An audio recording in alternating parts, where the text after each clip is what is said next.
Sa number 3, wala hoarding sang gatong sa syudad suno sa Bacolod, LGU.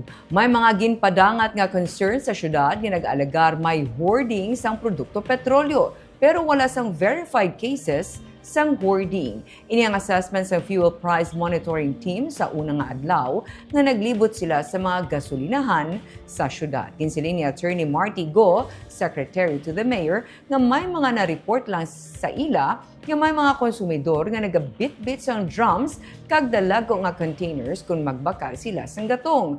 Apang pagklaro sini sa ilan na submit nga report kahapon nga adlaw, wala sang may na-verify nga naga-hoard. Sandig sa pagsulundan sa Department of Energy, ang pagbakal sang gatong gamit ang portable containers ginatugutan lamang para sa mga agricultural, sea transportation kag mga essential na paggamit.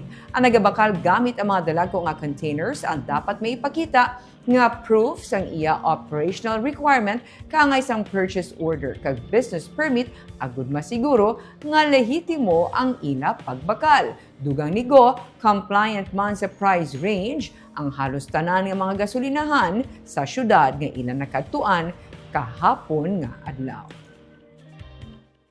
Under sa DOE naton nga guidelines, if may mga makitaan nga gabit-bit dako nga mga drums or may ara bilang nagapabutang sa mga galunan, under sa DOE guidelines may mga exceptions na they have to justify anay sa DOE kung nga amo na kadamo. Usually sa madumduman kung may ara na kung ga-operate ka sa mga fishing vessel or may ang business mo dako ang konsumo sang gasolina, i-justify mo na. So pag nakita mo nga may mga gapatugong galunan, it should not necessarily say nga gahord, no? Kaya ito isang tagaan mo pa man sila benefit of a doubt mo, kaya you need to validate anay nga amo na kadamo ang konsumo ang iya gina-consume nga gasolina.